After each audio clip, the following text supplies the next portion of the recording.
السلام علیکم ورحمۃ اللہ وبرکاتہ۔ بھائی دوستو، بزرگ اور ماں بہنوں، اللہ تعالیٰ قرآن پاک کے اندر فرماتا ہے اعوذ باللہ من الشیطان الرجیم بسم اللہ الرحمن الرحیم وقل للمؤمنین یغضوا من ابصارهم ویحفظوا فروجهم وقال تعالیٰ فی کلام الآخر وقل للمؤمنات یغضضن من ابصارهن ویحفظن فروجهن صدق اللہ العظیم۔ میرے محترم بھائی اور دوستو، بزرگ اور ماں بہنوں، اللہ نے قرآن پاک کی ان دونوں آیتوں کے اندر جیسے مردوں کو حکم دیا ہے کہ وہ اپنی نظروں کو نیچا رکھیں، وَقُلْ لِلْمُؤْمِنِينَ يَغُضُّوا مِنْ أَبْصَارِهِمْ، اور اے میرے محبوب صلی اللہ علیہ وسلم، آپ ایمان والوں سے کہہ دیجئے کہ وہ اپنی نظروں کو نیچا رکھیں، وَيَحْفَظْنَ فُرُوجَهُنَّ، اور اپنی شرمگاہوں کی حفاظت کریں۔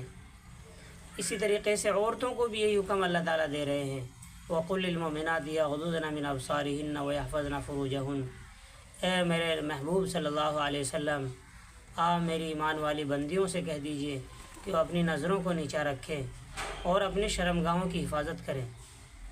تو بھائیو دوستو، بزرگوں اور ماں بہنوں، یاد رکھیں، جیسے اللہ کا مردوں کو حکم ہے کہ وہ اپنی نظروں کی حفاظت کریں، نظروں کو نیچا رکھیں، ایسے ہی عورتوں کو بھی وہی حکم ہے کہ وہ اپنی نظروں کو نیچا رکھیں، اپنی شرمگاہوں کی حفاظت کریں۔ تو بھائیو دوستو، مائیں بہنوں، جیسے ہماری بہت سی مائیں بہنوں کی عادت ہوتی ہے کہ وہ اوڑھنی کے اندر سے، روپٹے کے اندر سے یا چھپ چھپ کے وہ مردوں کو دیکھتی ہیں، یاد رکھیں یہ ناجائز ہے اور بہت بڑا گناہ ہے۔ جیسے مردوں کو اپنی نظروں کی حفاظت کرنی ہے، ایسے ہی عورتوں کو بھی اپنی نظروں کی حفاظت کرنی ہے کہ غیر مردوں کو نہ دیکھیں۔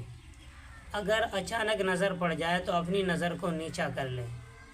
اللہ کے نبی نے فرمایا اچانک کی نظر تو تمہاری ہے، اور جو تم پھر دوسری نظر ڈالو گی وہ ارادے سے ڈل رہی ہے تو وہ نظر تمہاری نہیں بلکہ وہ شیطان کی ہے۔ تو اس لیے بھائیو دوستو اور مائیں بہنوں، یاد رکھیں، جو اپنی نظروں کی حفاظت نہیں کرتا، مرد ہو یا عورت ہو، تو اللہ تعالیٰ کی دنیا میں اس کے ساتھ یہ پکڑ ہوگی کہ اللہ تعالیٰ اس کی عبادتوں کی لذت ختم کر دیتے ہیں۔ اس مرد کو، اس عورت کو چاہے کتنے دن عبادت کرتے ہو جائے، اس کو عبادتوں میں لذت نہیں آ سکتی جب تک نظروں کی حفاظت نہیں کرے گا، یا وہ بندی جب تک نظروں کی حفاظت نہیں کرے گی۔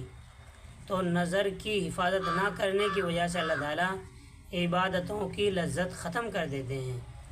اور جو بندہ، جو بندی اللہ اپنی نظروں کی حفاظت کرتا ہے تو اللہ تعالیٰ دنیا میں اس کو یہ انعام دیتے ہیں کہ اس کی عبادتوں میں لذت پیدا کر دیتے ہیں، کہ وہ جو بھی عبادت کرے گا اس کو عبادت کرتے ہوئے لذت حاصل ہوگی، اس کو مزہ آئے گا۔ تو یہی آج وجہ ہے کہ ہمیں نہ نماز پڑھتے ہوئے لذت آتی ہے، کوئی عبادت کرتے ہوئے لذت نہیں آتی، وجہ یہ ہے کہ ہم نظروں کی حفاظت نہیں کرتے۔ تو بھائیو دوستو، یاد رکھیں، گناہوں کی شروعات نظروں سے ہوتی ہے۔ نظر جو ہے گناہوں کا دروازہ ہے۔ پہلے نظر جو ہے نا پڑتی ہے، اس کے بعد پھر نظر دل کو اور دماغ کو لذت پہنچاتی ہے، پھر انسان گناہوں کی طرف مائل ہوتا ہے۔ تو گناہ کی شروعات یاد رکھیں نظروں سے ہی ہوتی ہے۔ تو جب آدمی اپنی نظروں کی حفاظت کرے گا تو انشاءاللہ پھر گناہوں کی شروعات سے بھی وہ محفوظ رہے گا۔ تو اس لیے بھائیو دوستو، یہ فرمایا کہ جو بندہ بعض بندہ ایسا عمل کرتا ہے کہ وہ اللہ کے بہت نزدیک ہو جاتا ہے، پھر وہ غلط نظر استعمال کرنے، بد نظری کی وجہ سے پھر وہ اللہ سے بہت دور چلا جاتا ہے۔